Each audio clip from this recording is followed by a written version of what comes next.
In the autumn of 1863, within a western county of Missouri that old maps still identified as Blackwater, 9 households vanished over the course of a single harvest season.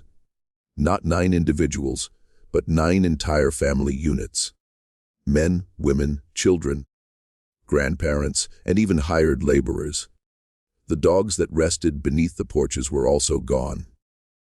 By the time the first killing frost of November arrived, 9 farmsteads were left exposed to the wind, with half-eaten meals still on the tables, cradles moving in the draft, and Bibles open to whatever page they had been reading when the event occurred. The county clerk, who first documented the disappearances, was himself dead before Christmas. The ledger he maintained was sealed inside a locked cabinet at the Jefferson City Statehouse for over 60 years, until a historian finally forced it open in the 1920s. Inside, he discovered a single sheet of paper pinned to the inside cover, written in a shaky hand. On that sheet were 4 words that have never been adequately explained. The 4 words on that pinned sheet read, "They took them willing." To grasp why a county clerk from western Missouri would write those words in a trembling hand before consuming laudanum in a Sedalia boarding house, dying of what the coroner politely termed nervous exhaustion, one must appreciate what Blackwater County was in the summer of 1863, and what it had become by the time the final family went missing. One must understand a particular kind of American darkness that wears no uniform and rides under no flag, yet thrives in the spaces between flags, when the usual rules of neighborliness have been set aside by the broader cruelty of the world.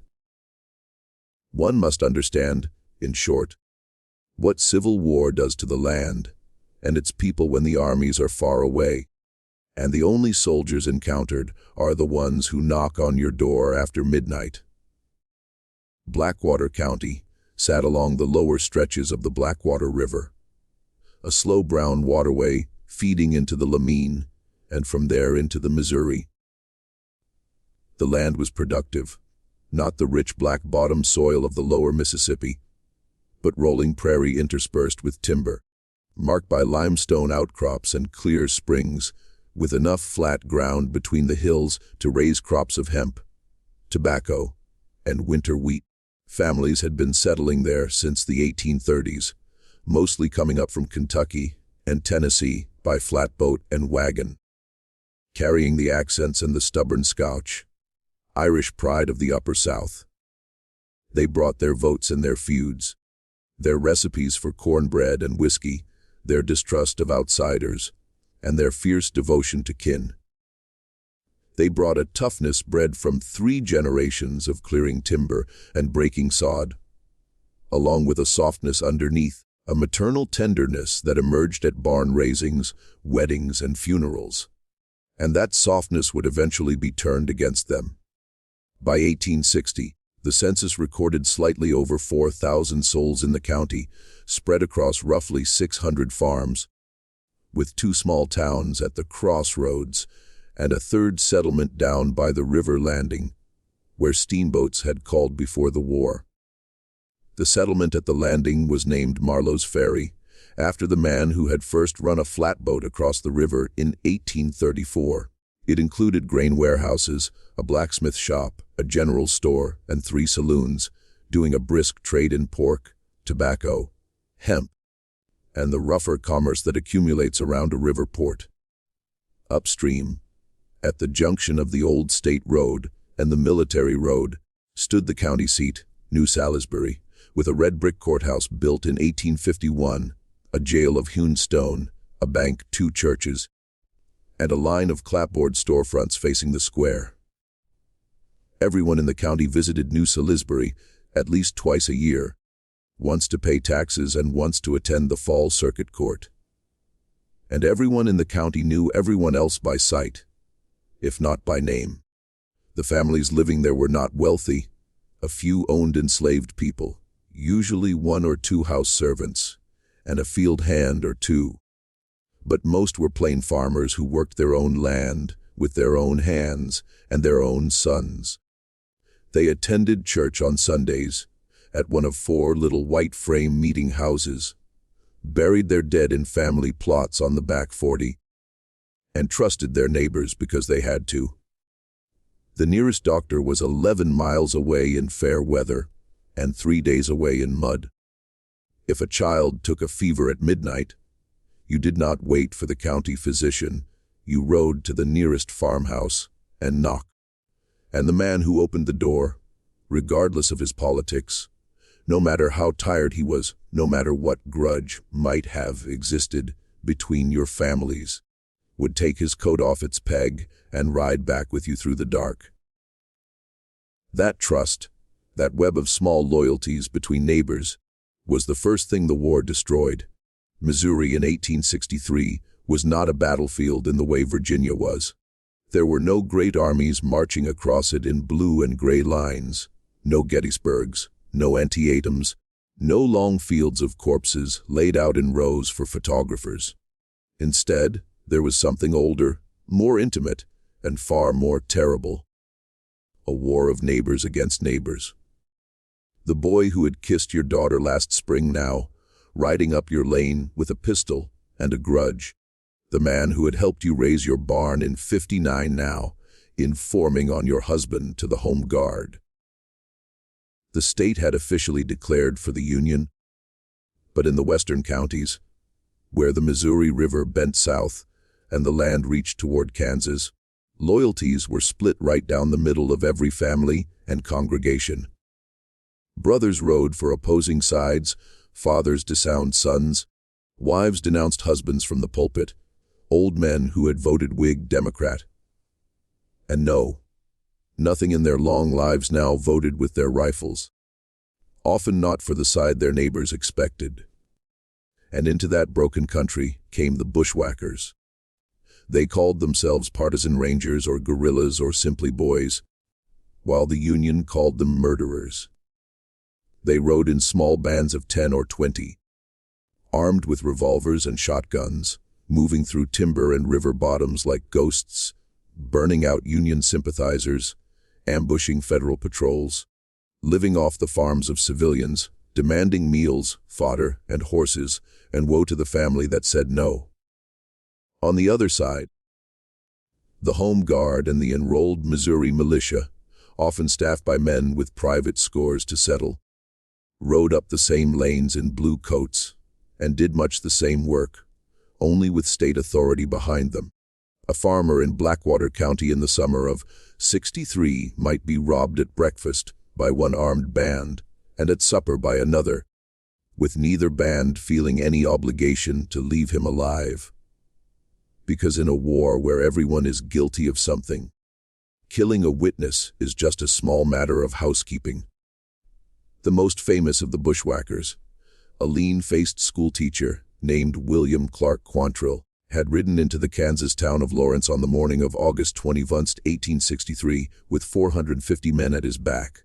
By sunset, 150 unarmed civilians lay dead in the streets, and the entire town center was burning. Every household in Blackwater County knew the story of Lawrence by the first week of September and understood what it meant. The rules, whatever they had been, were finished. If a man with 400 horsemen could ride into a town of 2,000 and kill men and boys in their nightshirts while their wives watched, then nothing was safe anywhere, no door was thick enough, and no neighbor could be counted on. The federal response to Lawrence came 4 days later, on August 25, in the form of a single piece of paper signed by Brigadier General Thomas Ewing Jr., commanding the District of the Border. Called General Order No. 11, it instructed every person living in the 4 western Missouri counties of Jackson, Cass, Bates, and the northern half of Vernon, with the exception of a narrow strip along the military roads, to abandon their homes within 15 days. They could take what they could carry. Everything else, the order said, would be seized or burned. The purpose, Ewing wrote, was to deny the bushwhackers their base of civilian support by emptying the country of civilians altogether. Families who had lived in those counties for 40 years were given 2 weeks to become refugees. 20,000 people were turned out onto the roads before the first frost, and the country they left behind was known afterward for a generation as the Burnt District. What Ewan did not put in writing, but every officer under his command understood, was that the 4 named counties were not the only ones where the order would be enforced. In practice, any county within a day's ride of the Kansas line, or any county where guerrilla activity was reported, could be treated the same way at local commanders' discretion. Blackwater County was not on the official list, but by the middle of September 1863, it had a small federal garrison stationed at the county seat, commanded by a captain from Illinois named Josiah Pickering, who had been given a great deal of discretion indeed. This is the country and the moment in which 9 families disappeared. The first to go was the Hollister family. Ephraim Hollister was 51, a widower with 4 grown children still at home and 2 grandchildren in a back bedroom. His wife Martha had died of milk sickness in 1858, and he had raised the youngest children alone, with help from his oldest daughter, Rebecca, who had been 23 that summer and already had 2 little ones after her husband was killed at Wilson's Creek in 61. Ephraim owned 160 acres on the eastern branch of the Blackwater River, with a good sound cabin, a stone chimney, a spring house, a smokehouse, a tobacco barn, and a team of Belgian draft horses he had bought at a sale in Boonville the previous spring. He was known in the county as a quiet man, a fair dealer, a Baptist of the stricter sort, who did not drink spirits or hold with cursing, and a reliable neighbor who had never turned anyone away from his door.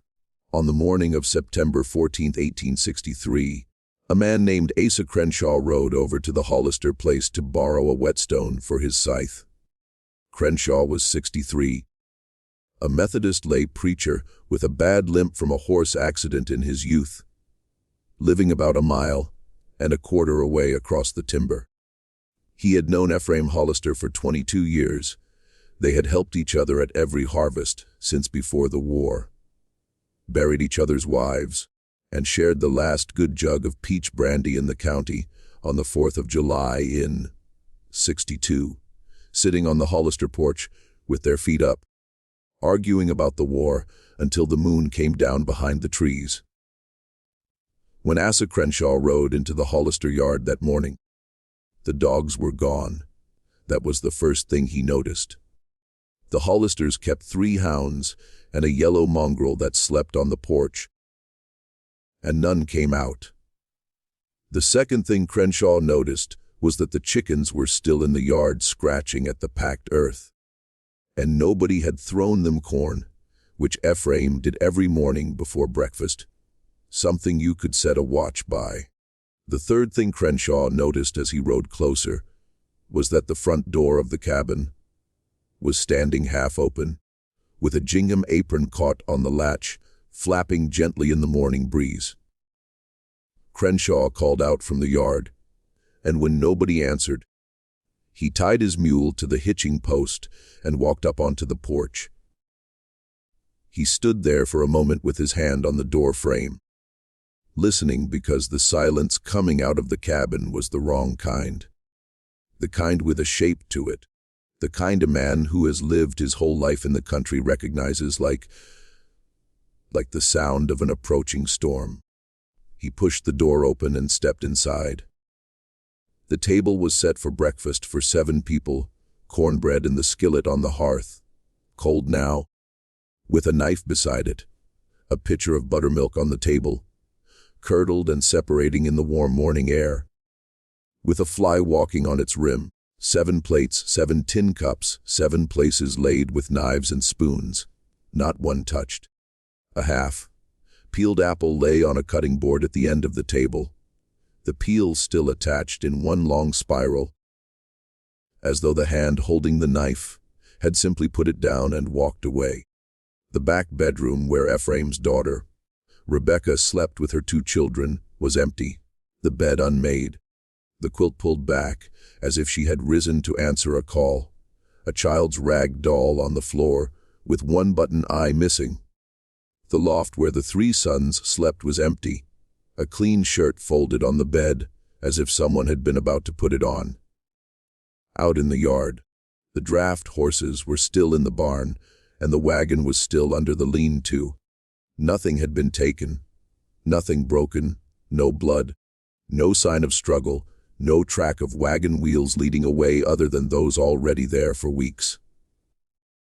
The only thing out of place, Crenshaw would remember, was that the Hollister family Bible, always on a small shelf above the hearth, had been taken down and laid open on the table face, up next to the cornbread skillet, open to the 37th Psalms. Fret not thyself because of evil doers, for they shall soon be cut down like the grass, and wither as the green herb. Asa Crenshaw rode to the county seat that same afternoon and reported the Hollisters missing to the sheriff. A tired man named Reuben Vaughn, who had been trying to hold the county together with his bare hands since the war started. He rode out to the Hollister farm the next morning with 2 deputies and found exactly what Crenshaw had described. He wrote a brief report, filed it with the county clerk, looked at the open Bible on the table for a long time, then closed it gently and put it back on its shelf. Walking out of the cabin, he stood on the porch in the cool September air and felt, for the first time in his 11 years as sheriff, a fear that had nothing to do with bullets or blades, a fear of the absence of sound, of 7 place settings untouched. Then, because there was a war on, and because men and women disappeared in Missouri every week in 1863 for 100 different reasons, he did what any sheriff would do. He put the Hollister case at the back of a drawer and waited to see if anyone came back. Nobody came back. 6 days later, on September 20, the Tillman family was gone. 8 people that time, including a grandmother of 74, who had been bedridden for 3 years with crippling arthritis that made her cry out every time she was lifted. The Tillman cabin was found exactly as the Hollister cabin had been, a meal laid out. This time a supper of beans, ham, and cornbread gone cold in the pot, beds unmade, clothes in the press, livestock in the yard hungry, but alive, no blood, no track, no sign. The old grandmother, Eliza Tillman, who had not walked under her own power since the winter of E60, was gone from her bed with the covers turned back and her wooden cane still leaning against the wall. Whoever had taken her had carried her out, so gently that her little glass of laudanum on the bedside table had not even been spilled. 4 days after that, on September 24, the Latham family vanished. 9 people, including Sarah Latham, engaged to marry a boy from the next county over, whose wedding dress was found laid out on her bed, finished, pinned, ready for the final fitting, with a small bouquet of pressed flowers, gathered for the wedding tied with a blue ribbon, sitting on the pillow beside the dress. The boy she was to marry, a young farmer named Caleb Renfro from across the river, rode over when he heard the news and sat on the edge of her bed for 2 hours without moving. When he rode home, he would not speak for 3 days. And when he finally spoke, he said Sarah would not have left that dress behind. Not for the devil himself, not for anything on earth. She had worked on it for 7 months, and if she had walked out and left it folded on the bed, then she had not walked out. Someone had walked her out. And that was what he could not live with. 3 weeks later, Caleb Renfro was found hanged in his father's barn. The coroner ruled it suicide, but his father, who took the body down at dawn, never entirely agreed. By October 1, Sheriff Vaughn had 3 empty houses on his desk, and a growing certainty that whatever was happening was not the work of ordinary bushwhackers. Bushwhackers took horses, food, and revenge. They did not take entire families and leave horses behind. did not take grandmothers who could not walk, and did not take people so quietly that nobody within 3 miles heard a gunshot or scream. The Latham farm lay within 800 yards of the Crenshaw place, and Asa Crenshaw had been awake that entire night with a sick calf in the barn, hearing nothing. No hoofbeats, voices, or barking dogs, except once around 2 a.m., the faint squeak of a wagon axle passing along the river road, which he had thought was a neighbor driving home late. On October 3, Vaughn rode to the federal garrison and asked Captain Josiah Pickering for help. Pickering, a thin man of 34 with sharp features, a close, cropped beard, and an Illinois accent, habitually cleaned his fingernails with a penknife while others spoke. He listened to Vaughn's account with professional concern, asked a few quiet questions about the farm's locations, asked whether any missing families had been known to harbor guerrilla sympathies, and when Vaughn said they had not, Pickering nodded thoughtfully and wrote something in a small leather notebook. He told the sheriff the disappearances were almost certainly the work of guerrillas crossing from the Lamine Bottoms, and the garrison had neither the men nor orders to investigate civilian disappearances in an active war zone, advising Vaughn to go home and tend to the living. Reuben Vaughn left Pickering's office that afternoon with a cold feeling he could not put into words, which he would try to explain to his grandson on his deathbed 20 years later, describing it as the feeling of speaking to a man who already knew the answers to every question and was politely waiting for you to stop asking, measuring you like a pig at market with eyes that had already decided your worth.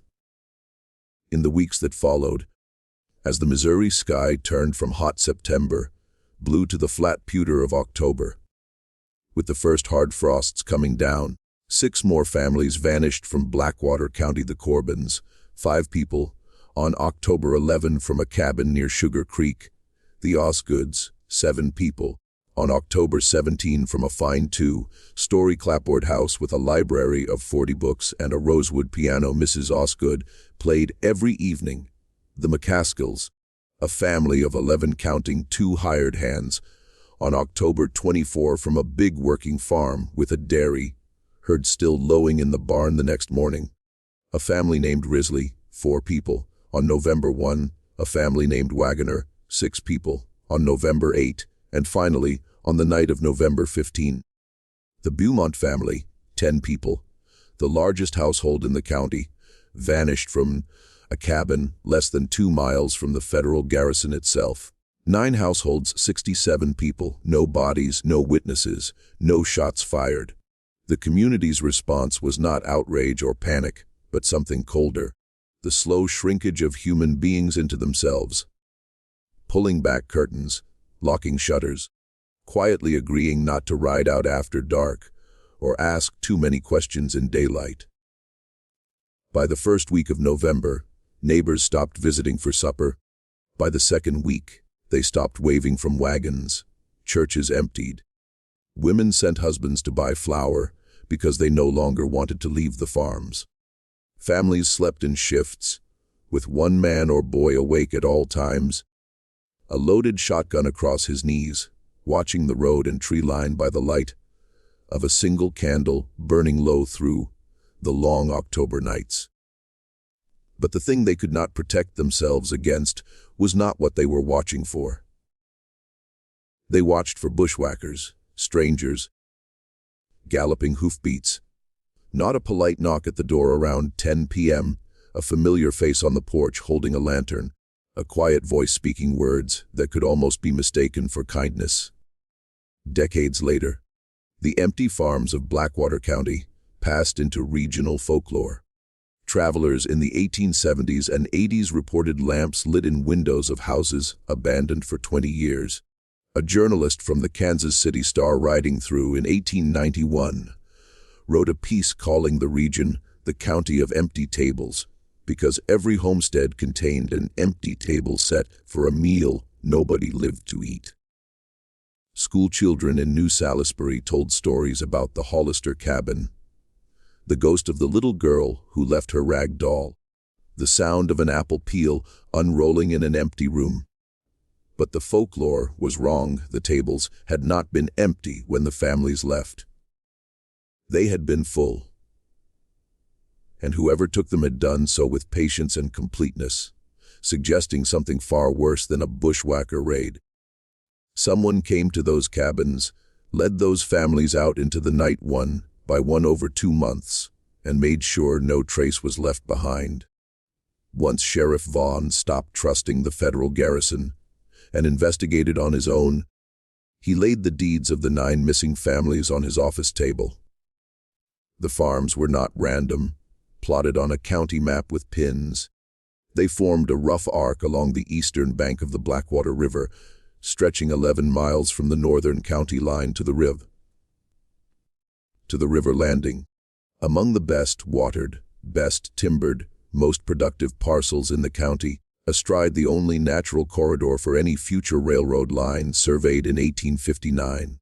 They were all adjacent to land acquired within the last 18 months by a single purchaser, a St. Louis land company called Pickering and Latham Associates. Vaughn stared at that name. Pickering, same as the federal captain. Latham, same as the second missing family, whose patriarch Calvin Latham had been a vocal opponent of wartime land speculation, warning neighbors not to sell their deeds, giving speeches on the courthouse steps, pounding his fist until the rails shook. Calvin Latham disappeared on September 24. Vaughn spent 6 hours in the county recorder's office, finding that Pickering and Latham Associates had purchased 41 parcels in Blackwater County between the spring of 1862 and autumn 1863, all along the eastern bank, all within a mile of the 9 vacant farms, at remarkably low prices. In several cases, widows signed over deeds after their husbands were killed by guerrillas, needing cash. In others, sellers were listed as relocated to Illinois or Iowa, with no forwarding addresses. In a few, signatures seemed written in a hand different from other documents bearing the same name. Vaughn began cautiously asking questions, riding out to the Wagoner place and searching the abandoned cabin with care. Behind cupboards, lifting trunk lids, pulling back mattress ticking. In a hollow beneath a loose floorboard under the bed in the main room, wrapped in oilcloth and tied with cotton, he found a small packet of letters addressed to Samuel Wagoner, written over 4 months between June and October 1863, signed by an agent of Pickering and Latham, associates named Horace Osgood, the same surname as another missing family. Vaughn sat on the edge of the Wagoner's bed and read the letters in order by slanted afternoon light. The first letter, dated June 8, introduced Osgood as a representative of a St. Louis firm interested in acquiring agricultural land for post-war development, offering a fair market price. The second, dated July 3, expressed polite disappointment at refusal and raised the offer by 15%. The third, dated July 29, raised it again, mentioning that several neighbors had accepted and relocated to new lands in central Iowa. The fourth, dated August 20, mentioned Samuel Wagoner's wife and children by name, asking about young Elias Wagoner's health, and observing the countryside had become dangerous for young families. The fifth, dated September 10, 6 days before the Hollisters vanished, spoke at length about protecting a rural family from bushwhackers and home guard, expressing hope Mr. Wagoner would reconsider before events overtook the matter. The sixth, dated October 4, contained a single sentence. "We have arrangements, Mr. Wagoner, that can provide for the safety of your family in exchange for your cooperation, and we would be grieved to see you refuse a kindness that others in your position have been grateful to accept." Others in your position. Vaughn rode back to town with the letters, and that night in his room above the dry goods store, he began to understand what had happened, or a version of it, enough to get him killed. Some missing families, he reasoned, had been coerced, told bushwhackers or federal troops were coming, offered safe passage out of the county in exchange for signing over deeds to Pickering and Latham Associates. They left in the night with an escort, promised new land in Illinois or Iowa. Whether they made it was another question, but at least some walked out willingly, believing they were being saved. Perhaps the first 2 or 3 families had been sent on honestly to Iowa, their letters back confirming the story. So later families would trust the offer. But somewhere along the way, the scheme changed. The men running it realized they did not need to pay for new land in Iowa if they could make families disappear and forge deeds, adjusting the mathematics of the enterprise. That was the meaning of the 4 words Vaughn would later pin to his ledger. They took them willing. The families had been let out by people they trusted or feared, believing in that first hour they were being rescued. And the people leading them had known from the beginning where the road actually ended. Vaughn did not yet know what had happened to them after they left their cabins, whether they were put on a train to Iowa or led to a quieter fate in the timber south of the river. He did not know which neighbors were part of the scheme and which were victims, who in the Pickering family was mastermind and who was errand boy. He was about to make the mistake of trying to find out.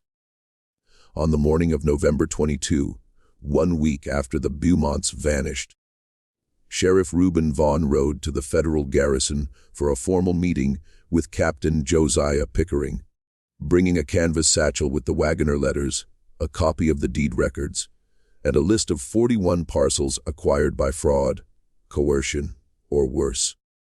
He intended to confront Pickering with the evidence and give him one chance as a Union officer to explain before Vaughn sent a copy to the provost marshal in Jefferson City. Pickering received him cordially, offered coffee, listened for 45 minutes while Vaughn laid out the evidence in a steady lawman's voice, examined the deed records, read the Wagoner letters slowly, one by one, in order. When finished, he looked up with a small, thoughtful expression and said, "Sheriff, I believe you have done a remarkable piece of work here. I'm going to ask you to do one more thing before we proceed. Wait here in this office for 1 hour, while I send for a colleague from the provost's office in Sedalia. He needs to hear this from you directly. Will you wait?" Reuben Vaughn, who had been sheriff for 11 years and seen men lie in 100 ways, looked at Pickering across the desk and saw no sign of deceit. His face as smooth and empty as a plate. Vaughn said he would wait. Pickering rose, put on his coat, and walked out. What happened in the next 40 minutes is known only from a letter Vaughn wrote that afternoon to his sister in St. Louis, mailed from a farmhouse 5 miles west after he rode out through a side gate at a flat gallop, with a federal bullet through his hat crown. In the letter, Vaughn described hearing Pickering's voice through the closed office door, speaking quietly to a sergeant in the outer room, giving instructions that included the words, "No trial," "River," and "tonight." He understood in a cold moment what those 3 words meant together and what they had meant on 9 previous occasions over 2 months. He climbed out the office window, dropped into a narrow alley, worked through the stable yard crouched behind a water trough while a stable hand whistled 2 feet away, stole a cavalry horse whose reins he cut with his pocket knife, and rode south through timber with 2 troopers in pursuit firing revolvers at his back. He ended the letter with his conviction he would not live long, asking his sister to keep it and take it to a particular lawyer in St. Louis if anything happened. He closed with a single sentence. "I have seen a face that belongs to the worst man I have ever met, and the worst thing about it is that it is the face of a man who believes himself to be an officer and a gentleman, and who has never for one moment doubted that he is. Vaughn did not ride to Jefferson City. Crossing the Lamine River the next morning, he understood the conspiracy, probably reached higher than a federal captain, and the provost marshal's office was as likely to hang him as hear him. Instead, he rode north into the timber country, along the Missouri River, disappearing into a network of old friends, masons, and distant cousins from Boonville to Glasgow. He spent 3 weeks living in barns and root cellars, moving every second night, never sleeping in the same place twice, writing in a small leather-bound notebook kept inside his shirt every scrap of information and evidence he could remember. Names of the 41 parcels and transaction dates, the Wagoner letters reconstructed from memory, the words heard through Pickering's door. Then, in the first week of December, he did something nobody has fully understood. He rode back to Blackwater County. Not to the county seat, not home to his wife, waiting to know if he was alive or dead, but in the middle of the night to Asa Crenshaw's farm, the old Methodist lay preacher who had discovered the empty Hollister cabin in September. Crenshaw took him in, fed him, and listened to his story for 4 hours by candlelight. When Vaughn finished, Crenshaw sat in silence with his hands folded on the table, eyes fixed on the flame, and then said, "I think I know where they are, Sheriff. I think I have known for some time. When I show you, you will understand why I have not spoken sooner, and you will not find it in yourself to judge me too harshly. I am an old man with a wife who cannot feed herself and 2 grandchildren in the back room. The knowledge of what I am about to show you is the kind that a man in this country, in this year of our Lord, cannot carry alone and live." The next morning before dawn, the 2 men rode south along the Blackwater River to the bend, where the river made a sharp hook around a high limestone bluff, and the current cut a deep pool beneath the rock face. The pool was about 40 feet across and uncertain in depth. Local children had been warned away, because the current at the bluff base was treacherous.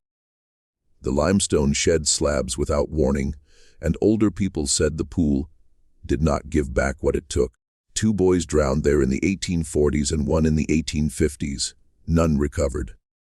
Crenshaw led Vaughn down a narrow game trail, just wide enough for 1 horse, winding through scrub cedar and limestone to a broad natural platform of pale rock 12 feet above the pool. Halfway down, the trail passed a shelf where limestone had been recently disturbed, with fresh scratches showing heavy stones rolled, the earth beneath softer as if dug and refilled many times. Along the platform edge, where someone might pause before whatever came next, the rock face was scored by boot nails and the drag of heavy heels. Crenshaw pointed and said, "I came down here in late September looking for a lost calf. I saw 2 men standing where we are now, rolling a stone into the pool. I hid in the brush above and watched. Strong men in their shirt sleeves. The stone was the size of a whiskey barrel. It went into the water with a sound I cannot get out of my dreams since. When they finished and left, I came down and looked at what was left. A child's shoe, a girl's brown leather shoe with a small brass buckle, Ephraim Hollister's granddaughter's shoe.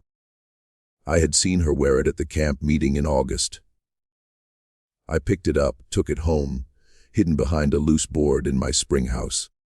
I have not spoken of it in 3 months, because I have a wife and 2 grandchildren of my own and a good Methodist knowledge of what this country has become. I was afraid. God forgive me, Sheriff. I was afraid." Vaughn stood on the shelf, looking down at the dark water. The morning mist lay on the surface in thin gray ribbons. A single crow called from the bluff, and the water was so still he could see his own face looking back from a great depth. He asked Crenshaw how many times he thought stones had been rolled. Crenshaw could not be sure, but the disturbance suggested many separate occasions over the weeks. Perhaps one visit for each family, perhaps two for the larger ones. Vaughn asked if Crenshaw recognized the two men. Crenshaw said he had. One was Horace Osgood, the land agent who wrote the letters to Samuel Wagoner. The other a sergeant from the federal garrison named Luther Pickering, the captain's cousin. Vaughn took out his notebook and wrote the names down, then rode back with Crenshaw in silence. That night in the preacher's barn, Vaughn copied every page into a second, larger ledger Crenshaw kept for farm accounts, working for 6 hours by a single lantern.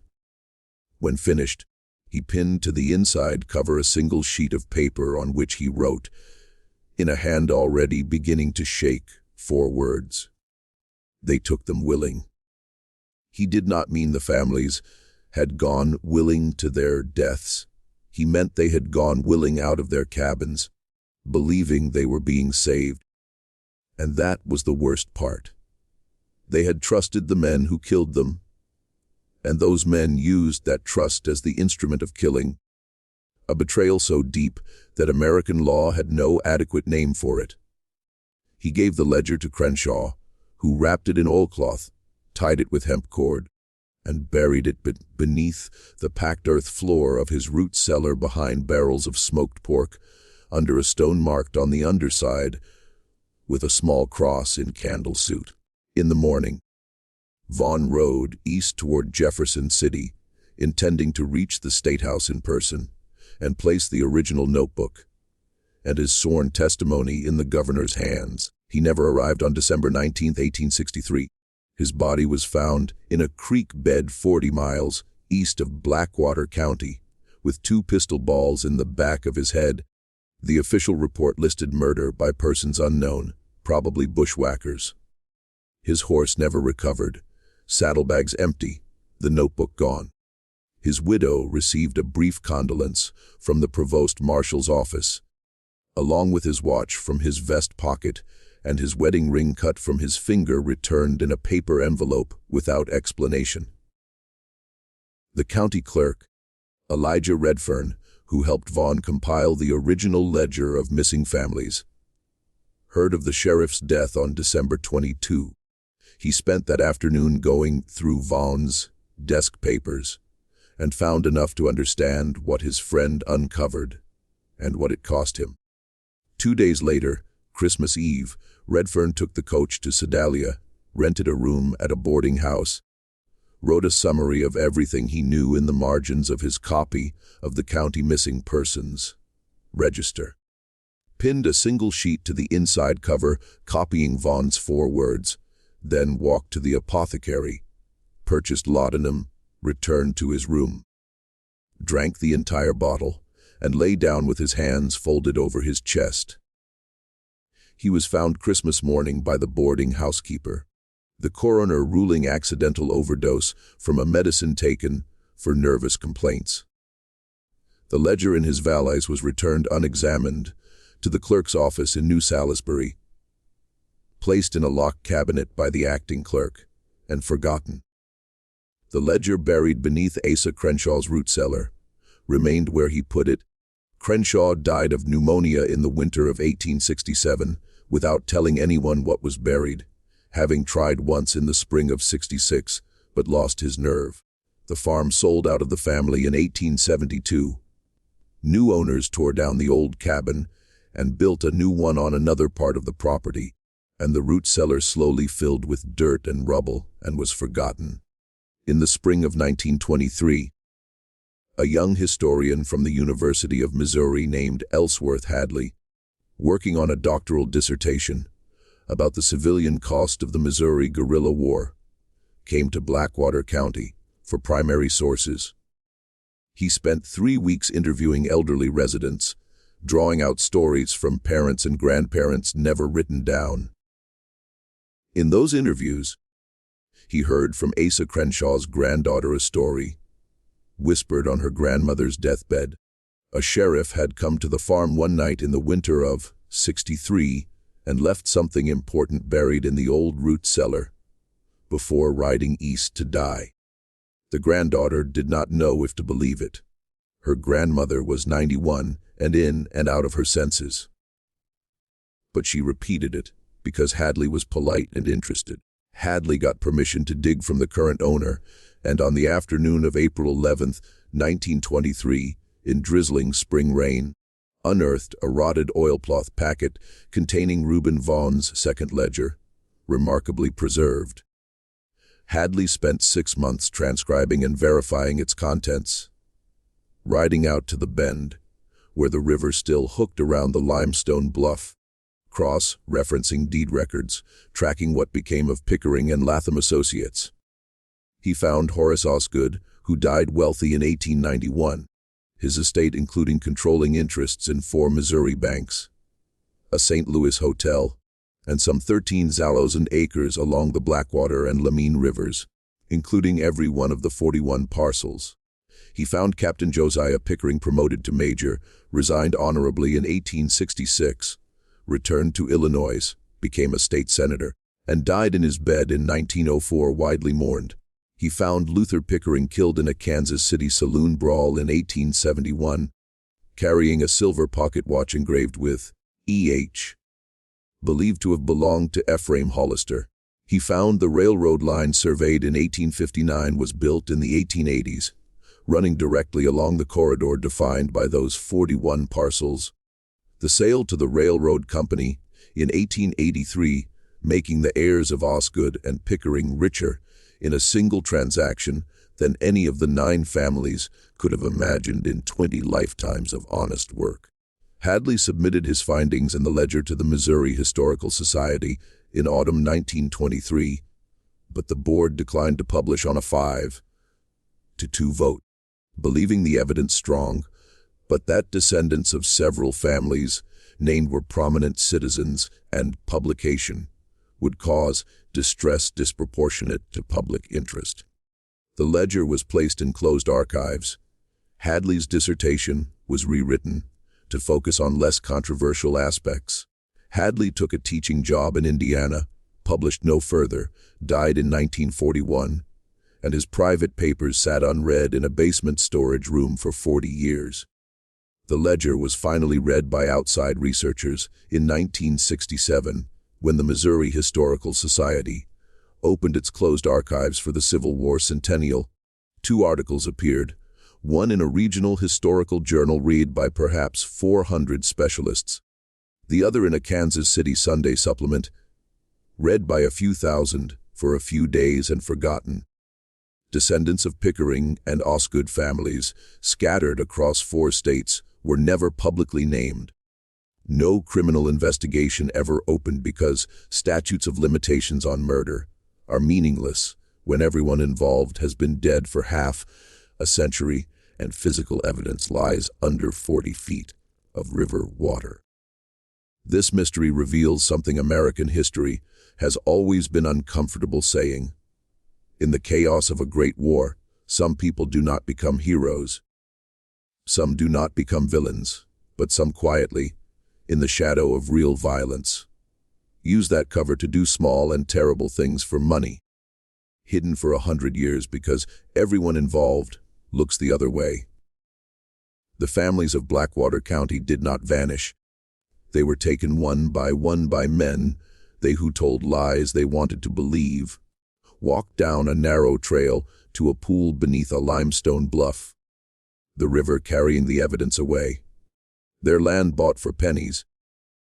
Their descendants, those sent away as small children before the killings began, grew up elsewhere under new names and never knew.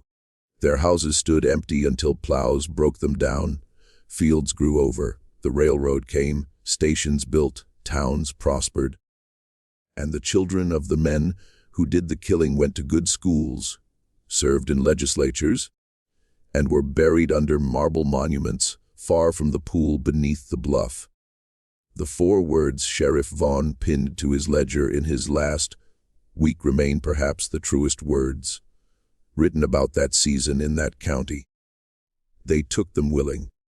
The deepest horror was not the killing, but the trust that made it possible. The polite knock the familiar face on the porch, the quiet voice saying, "Get the children dressed. It is not safe here. Come with me and I will take you somewhere safe." And the willingness of the human heart to believe the worst cannot happen, because the person telling the lie is someone known all its life. And in the last 10 minutes of their lives, as the trail narrowed and the limestone platform came into view and men in shadows stepped forward with stones already prepared, those 67 people knew they had been wrong.